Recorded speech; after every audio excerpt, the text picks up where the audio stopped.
ইতিমধ্যে আপনারা দেখেছেন 26,000 শিক্ষকের চাকরি কিন্তু বাতিল হয়েছে, এবং সেক্ষেত্রে যে মামলা সেটা কিন্তু হাইকোর্ট থেকে সুপ্রিম কোর্টে গড়িয়েছে, এবং তার যে শুনানি নিয়ে আপডেট এই মুহূর্তে বেরিয়ে আসছে, আগামী সোমবার এই মামলার কিন্তু শুনানি হতে চলেছে। এবং তার সঙ্গে যে আপডেট 23 লক্ষ যে ওএমআর সিট সেটা প্রকাশ করার দাবি উঠছে। এসএসসি যেটা বলেছিল সেই দাবিকে তারা নস্যাৎ করছে, এবং পাশাপাশি 23 লক্ষ ওএমআর আদৌ কি প্রকাশ করা হতে পারে, বিস্তারিতভাবে কি আপডেট চলুন আমরা জানবো এই ভিডিওর মাধ্যমে। তার আগে আপনাদের সকলকে অনুরোধ, ভিডিওটি প্রথম থেকে শেষ পর্যন্ত দেখুন এবং ভালো লাগলে অবশ্যই একটি লাইক করে দিতে ভুলবেন না। তার আগে বলি বন্ধুরা, আপনারা যারা আমাদের চ্যানেলের সাথে যুক্ত আছেন তারা জানেনই এই চ্যানেলের প্রত্যেকটা ভিডিও কিন্তু দরকারি, তাই কেউ এখনো যদি আমাদের চ্যানেলটা সাবস্ক্রাইব করে না থাকেন তাহলে অবশ্যই আমাদের চ্যানেলটা সাবস্ক্রাইব করতে ভুলবেন না, এবং পাশে থাকা বেল আইকনটি ক্লিক করে দেবেন যাতে নতুন আপডেট আসলে আপনার ফোনে পৌঁছে দিতে পারে। আমরা এই চ্যানেলে কিন্তু প্রত্যেকদিন নতুন নতুন লেটেস্ট আপডেট নিয়ে আসছি সরকারি এবং চাকরি রিলেটেড, তো তার জন্য অবশ্যই আমাদের চ্যানেলটা সাবস্ক্রাইব করে দেবেন এবং পাশে থাকা বেল আইকনটি ক্লিক করে অল নোটিফিকেশন করে দেবেন। নিয়োগ দুর্নীতি সহ একাধিক অভিযোগে গত সোমবার আপনারা দেখেছেন 2016 সালের যে এসএলএসটির নিয়োগের যে প্যানেল সেটা কিন্তু বাতিল করতে দেখা গিয়েছিল কলকাতা হাইকোর্টে। প্রায় 26,000 জনের যে চাকরি সেটা কিন্তু বাতিল করা হয়েছে, এবং এই অবস্থায় সমস্ত যে ওএমআর সিট সেই ওএমআর সিট প্রকাশের দাবি করলো সংগ্রামী যৌথ মঞ্চ। এই অভিযান ঘিরে উত্তেজনা তৈরি হয়েছে আজকে আমরা দেখতে পেয়েছি যে সল্টলেকে, এবং সেক্ষেত্রে সল্টলেকে স্কুল সার্ভিস কমিশনের দপ্তরে সংগ্রামী যৌথ মঞ্চের অভিযান ঘিরে উত্তেজনা কিন্তু ছড়িয়েছে বৃহস্পতিবার দুপুরে, এবং সেক্ষেত্রে আজকেও তার রেস কিন্তু কাটেনি। কলকাতা হাইকোর্টের নির্দেশে চাকরি হারানো শিক্ষকেরা দিল্লি যাওয়ার প্রস্তুতি নিচ্ছেন। নিজেদের এসএসসি পরীক্ষা সংক্রান্ত যাবতীয় যে নথি সেটা প্রতিনিধিদের কাছে জমা করেছেন তারা।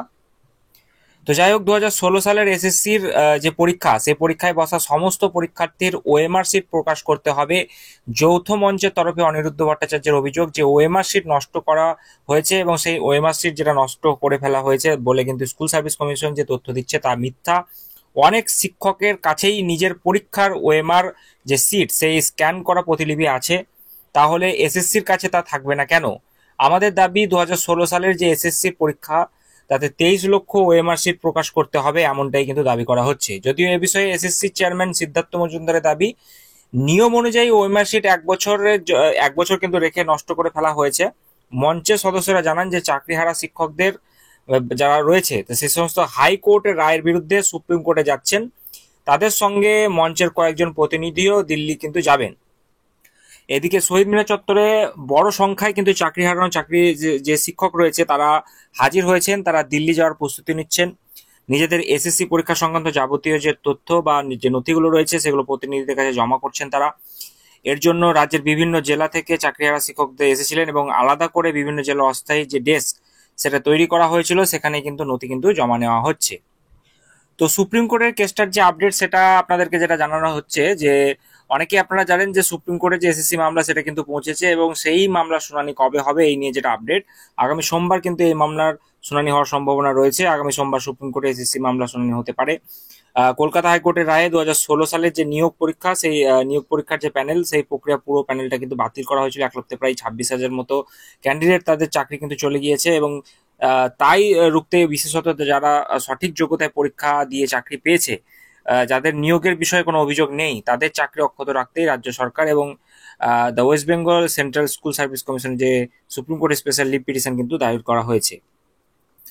তো যাই হোক, আগামী 29 তারিখ এখন দেখার কথা যে এসএসসির রাজ্য সরকারের করা যে এসএলপি দুটি যেটা বলা হচ্ছে 29/4/2024 সোমবার সম্ভাব্য শুনানির জন্য লিস্টেড হয়েছে।